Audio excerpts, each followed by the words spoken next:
Greetings to you, music lovers, thrill seekers, conversationalists all across the fruited plain. It is the most listened to radio talk show in America, hosted by me, Hall of Fame broadcaster Rush Limbaugh, and I've been doing this a long time. Now, what does that mean to you? It means I know what I'm doing. I like it when I do it. I know what I'm saying. I like it when I say it. I like listening to myself say it, but I don't get to do that much. Not nearly as often as you do. 800-282-2882 if you want to be on the program. So I got a note from a friend last night who was so captivated by my program yesterday that was listening a second time. And made some observations based on things I had said. He said, I never stopped to look at it that way. I never, ever stopped to look at it. And the person said, you may as well go ahead and make the point that you just, so I re-looked at it. And it hit me. The perfect ticket for 2016. So what was it that happened on yesterday's program? Well, one of the things that happened was that Jeb Bush announced he was going to do exploratory committee. And in his announcement, and many times previous to his announcement, Jeb Bush has made it clear that he wants to win the Republican nomination without needing the votes of the Republican base, i.e. the Tea Party. He doesn't want to have to sell his soul for the Tea Party vote. And what that means is he doesn't want to have to pretend to be a conservative at any time during the primary to get the Tea Party or conservative vote. And yet he's found out he's going to do it. He is going to win the nomination. He's not going to pander. And as evidence, I offer you this. From the Washington Times. This is back in 2009. May 3rd of 2009, but it's important that you have this in the hopper. Former Florida Governor Jeb Bush said Saturday that it's time, this is May the 9th now, May 3rd of 2009, so we're 5 years ago admittedly, but it fits nicely with yesterday. Former Florida Governor Jeb Bush said Saturday it's time for the Republican Party to give up its nostalgia for the heyday of the Reagan era and look forward, even if it means stealing the winning strategy deployed by the Democrats in the 2008 elections. Jeb Bush was quoted as saying, you can't beat something with nothing, and the other side has something. I don't like it, but they have it, and we have to be respectful and mindful of that. Now, that reminded me of another prominent Democrat who said we must be respectful and mindful and empathetic with our enemies. Another prominent Democrat had said something like that as well. Recently. You might remember who. Now, the era of Reagan being over is a popular refrain and has been for many years within the Republican Party establishment, the so-called Rhino Republicans.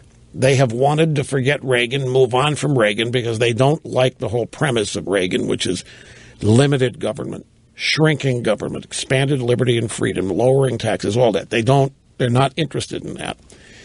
You'll note also, ladies and gentlemen, have you ever heard any Democrat ever say the era of FDR is over and we need to move forward and beyond it? You haven't, have you? Have you ever heard any Democrat say the era of JFK is over? Have you ever heard Jesse Jackson or Al Sharpton say the era of Martin Luther King is over and we need to move forward with me? You haven't.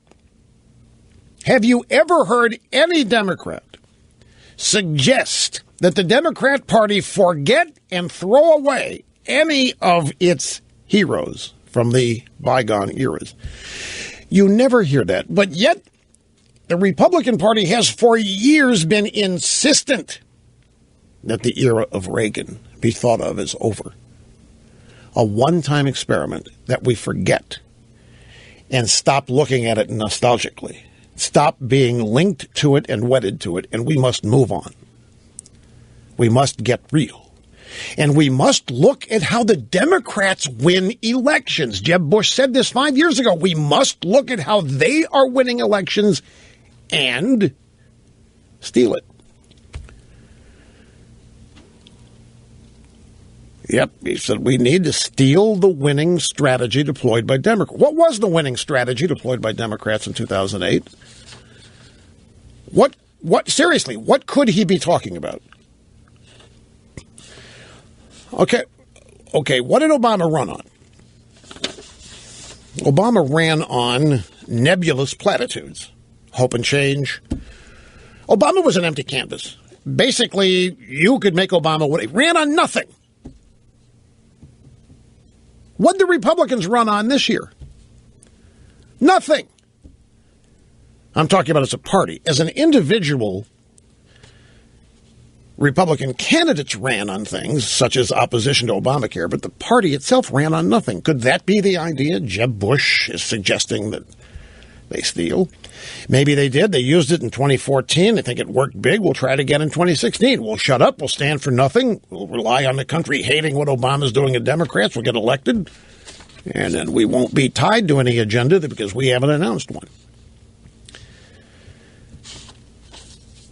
But this radio program yesterday explored some of the similarities that exist between the two parties. And I made a point yesterday of saying that the Republican Party and Democrat Party pretty much agree on amnesty for illegal immigrants.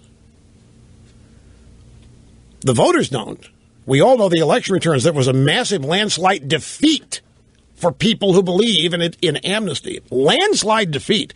The people who voted went to the polls and shouted, "Stop it." Both parties are ignoring it. On amnesty, both parties want the same thing. On Obamacare, the Republican Party doesn't appear in any way interested in repealing it, slowing it down, replacing it. They're not. It may as well be on the same page as the Democrats. And look who it is that turns out to be paying for all of this. The donor class for the Democrat Party and the Republican Party are identical. The Democrats and Republicans are both going after the rich elite. They're going after bankers, Wall Street brokers and hedge fund types. They're going after Hollywood. The Democrats more successful there. Both parties are seeking corporate money big time. And both parties are seeking great fame and pleasing coverage from the media. In other words, both parties seem to be aiming their future prospects at people who live in media and entertainment and financial capitals in this country. Now, we've also heard, ladies and gentlemen, that one of the problems with the Republican Party is that they refuse to cooperate. We hear over and over the Republican Party needs to engage in bipartisanship. This is needed to secure the independent vote. The independents don't like criticism and fighting, and particularly criticism of Democrat presidents or candidates.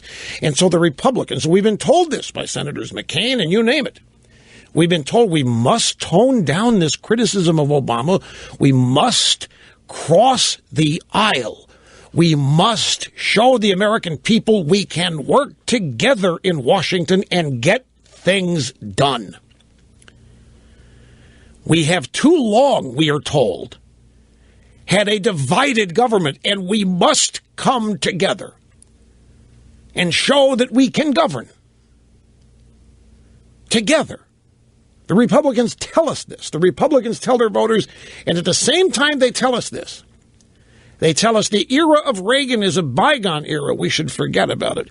And the Tea Party is absolutely disastrous to future Republican fortunes and plans.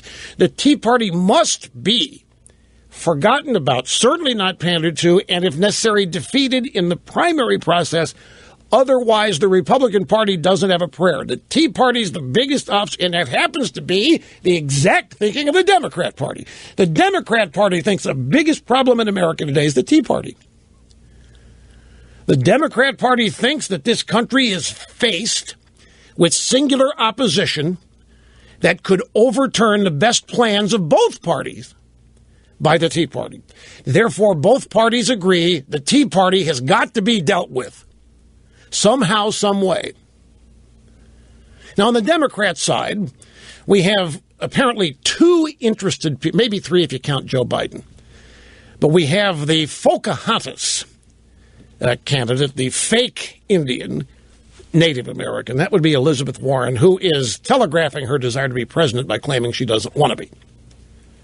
It's like being a coach in football, getting a vote of confidence. You're toast when the owner says you're cool. Elizabeth Warren says, I'm not running. I don't want to be president. Translation, I can't wait. And I am running, but I'm just not going to admit it right now. Now, Elizabeth Warren and Hillary Clinton being the other, they have a little problem because Hillary, by necessity, has to run for the presidency away from Obama because Obama is death politically to Democrats seeking office. I give you the 2014 elections. Every Democrat senator voted for Obamacare is toast. They're gone, one way or the other, defeated, quit, retired, or dead. Hillary Clinton, Benghazi, all kinds of controversies and scandals. Hillary Clinton was tied. She's got to distance her. So therefore, Hillary Clinton, like Jeb Bush, must win the primary some way other than securing the Democrat base, because that is Elizabeth Warren's. What is the solution to all of this? It's very simple. The ideal, the perfect ticket for the 2016 election, Hillary Clinton, Jeb Bush. Now, they can figure out who's on top of the ticket on their own. But when you compare their positions, Hillary Clinton and Jeb Bush, on the key important issues, they are two peas in the same pod. And by the way, Barbara Bush loves Bill Clinton, says so publicly. George W. Bush has referred to Hillary as a half-sister, long-lost, whatever, some such thing. The Clinton family and the Bush family are very tight. They are very close. There is never a negative or critical word uttered by a Bush of a Clinton or of a Bush by a Clinton. This is made to order the way both parties want amnesty. Jeb Bush wants it. Hillary wants it. Both parties want to win the nomination. Hillary by running away from the Democrat base, Jeb by running away from the Republican base. This is an ideal combination. When it comes to Obamacare, national health care, both parties are signed on. Both parties care about their donors more than their voters. And both parties have the exact same donor class. Bankers, stockbrokers, elite entertainment industry types, unit, or all of it. It's folks, this is a ticket made in heaven. I can't recall a time in my life where a presidential candidate and a vice presidential candidate are so close to each other on the issues. Where if one of them was unable to serve, we wouldn't know the difference if the vice president had to take office. If Jeb's at the top of the ticket and they win and something happens and Hillary has to take over, nobody'd know the difference. Same token, Hillary is elected president, Jeb's Veep, Hillary can't make it for some reason. Her husband being the white Bill Cosby might come up, you never know. Then Jeb becoming president, nobody'd know the difference. It wouldn't skip a beat. The moderates in the Republican Party are scared to death of Hillary Clinton. They're petrified. What better way to deal with the fear of Hillary Clinton than to put her on your ticket? The Democrats probably have the same kind of fear of the Bushes. Not because they actually fear them, but can't we get away from them? Crying out loud? Bush here, Bush there, Bush there. What better way? The Republican donor class scared to death of Hillary. Republican establishment scared to death of Hillary. Republican conservative media scared to death of Hillary. They think Hillary's a shoo-in. She's an automatic nominee and may be an automatic president unless Jeb can come in and save a day. Well, why not accomplish both things. Bipartisanship, crossing the aisle, united government, no more gridlock, key agreement on all the important issues that people vote on. Clinton, Bush, 16. You choose the top. And we're back. Great to have you here, Rush Limbaugh, behind the golden EIB microphone. I mean, that ticket, that would be a moderate, and isn't that what we're told needs to dominate moderates' independence? That ticket would be a moderate wet dream. I mean, it covers every base. Both candidates put their pants on one leg at a time.